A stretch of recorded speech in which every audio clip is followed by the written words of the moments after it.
आपके फलाही चैनल रहमानी रिश्ता पीके में खुश आमदेद। मोहम्मद रहमानी की तरफ से अस्सलाम वालेकुम। रिश्ता दरकार है लड़के के लिए। लड़का कुंवारा है, सेठ फैमिली से बिलोंग करते हैं। ये सुन्नी मसलक है इनका, अहले सुन्नत। मास्टर इन सॉफ्टवेयर इंजीनियरिंग की है इन्होंने। 23 साल इनकी उम्र है। फेयर कलर है, 5 फुट 7 इंच हाइट है इनकी। Slim body. 4 भाई हैं जिनमें से 2 मैरिड हैं, 3 बहनें 1 मैरिड है। अपनी कन्वेंस है, एक नाल के घर में रहते हैं।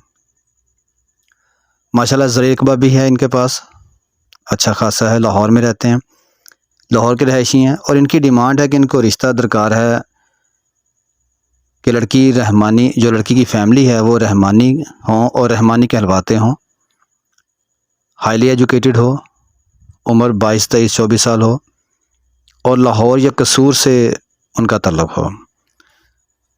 तो इनसे रब्ते के लिए आप मैसेज करें, आपका रब्ता करवा दिया जाएगा इंशाल्लाह। आपको जैसे मालूम है कि ये फ़ीस बिल्ला फ्री रिश्ते दिखाए जाते हैं यहाँ पे, और नेकी के इस काम में अपना हिस्सा डालें, हमें सपोर्ट करें।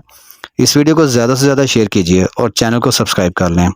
Thanks for watching this video. अल्लाह हाफिज़।